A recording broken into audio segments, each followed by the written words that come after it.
नमस्कार, मैं हूं पारितोष और आप देख रहे हैं टीडी न्यूज पर टीडी सोशल शेयर। जी हां, टीडी सोशल शेयर में हम आपको आज बताएंगे बिहार के एक रॉबिन हुड के बारे में। दरअसल बिहार के रॉबिन हुड के नाम से प्रचलित बिहार के पूर्व डायरेक्टर जनरल ऑफ पुलिस यानी डीजीपी गुप्तेश्वर पांडे अपने चौंकाने वाले कामों और फैसलों से जाने जाते हैं। पुलिस अधिकारी से नेता बने गुप्तेश्वर पांडे अब दुनिया के मोहमाया को त्याग भगवा रंग में खुद को रंग लिया है। जी हाँ, गुप्तेश्वर पांडे ने राजनीति से भी अपना मुंह मोड़ लिया है। सारे मोहमाया से दूर वह भगवान के शरण में चले गए हैं। अब वे एक कथावाचक के रूप में खुद को निखारा है। दरअसल डीजीपी गुप्तेश्वर पांडे के सर पर जनता सेवा का ऐसा भूत सवार था कि उन्होंने अपने डीजीपी पद से स्वेच्छात्मक रिटायरमेंट यानी VRS ले ली थी और राजनीतिक सफर की शुरुआत के लिए उन्होंने नीतीश कुमार की पार्टी जदयू को ज्वाइन कर लिया था। हालांकि यह पहली बार नहीं था जब देश सेवा की भावना के वजह से डीजीपी गुप्तेश्वर पांडे ने अपने पद का त्याग किया और पहले भी अपने पद से इस्तीफा दे चुके हैं। मगर राजनीति सियासत में न्याय प्रेमियों को जल्द जगह मिलती कहां है। पद त्याग करने के बाद जब राजनीतिक परिप्रेक्ष्य से कोई बात नहीं बनी तो उन्होंने पुनः पुलिस को ज्वाइन कर लिया। यह उनकी ईमानदारी ही थी जिसकी वजह से उन्हें पुनः बहाल कर लिया गया। कई लोग डीजीपी के इन त्यागों को सत्ता का लोभ बताया।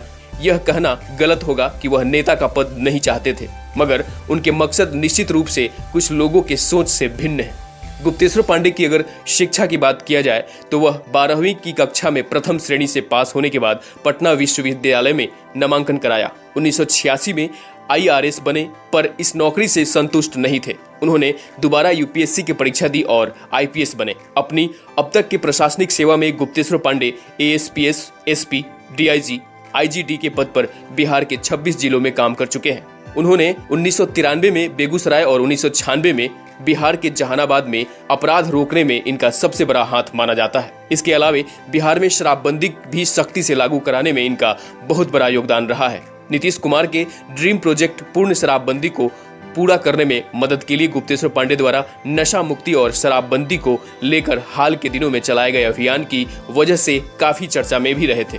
इसके बाद एक्टर सुशांत सिंह राजपूत के सुसाइड केस में भी रिया चक्रवर्ती के खिलाफ लिए गए सख्त फैसलों के वजह से भी काफी चर्चा में रहे। हालांकि सुशांत सिंह राजपूत केस में कुछ हाथ नहीं लगा था, अंत में यह एक सुसाइड ही साबित हुआ था।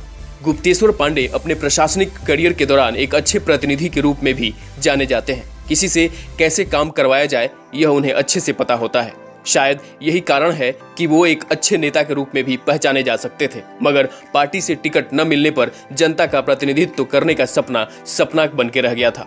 गुप्तेश्वर पांडे को उनके सेवा के दौरान अक्सर उन एक क्षेत्रों में भेजा जाता था जिन क्षेत्रों में आपराधिक गतिविधियां ज्यादा होती थी और इनका खौफ इतना था कि आपराधिक गतिविधियां रुक भी जाती थी। गुप्तेश्वर पांडे से जब डीजीपी से कथावाचक बनने के पीछे का कारण पूछा गया तो उन्होंने कहा कि नई भूमिका में मेरा बहुत मन लग रहा है। आत्मा की खुराक तो यही है। मैंने अपने आप को भगवान को समर्पित कर दिया है। ठाकुर जी की इच्छा से ही सब कुछ करूंगा। मेरी अपनी कोई इच्छा नहीं है। देखा जाए तो गुप्तेश्वर पांडे वैसे परिवार से आते हैं जो भगवान की साधना करते हैं। कथावाचक बनने के पीछे यह भी एक कारण हो सकता है कि वह बचपन से उस माहौल में रह रहे हैं। अपने इंटरव्यू के दौरान यह भी कहा था कि अब मुझे किसी भी ऊंचे नीचे पद से कोई लेना देना नहीं है। अब वे भगवान की भक्ति में लीन हो चुके हैं और लोगों के बीच कथा सुना के बेहद खुश और संतुष्ट हैं। उन्होंने यह भी कहा कि वे चाहते थे कि नेता बन लोगों की सेवा करे, पर टिकट न मिलने से वह ऐसा नहीं कर पाए और अब उनका राजनीति से भी मोह भंग हो चुका है।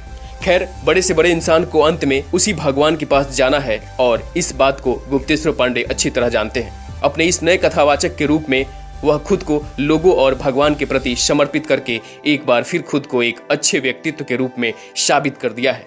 बहरहाल आज के टीडी सोशल शेयर में इतना ही। आप देखते रहे टीडी न्यूज। नमस्कार, मैं हूं पारितोष कुमार। अगर आपको हमारा यह वीडियो पसंद आया है तो इसे लाइक और शेयर जरूर करें और हाँ, हमें सब्सक्राइब करना और फॉलो करना ना भूलें ताकि आप देश दुनिया की कोई खबर मिस न करें।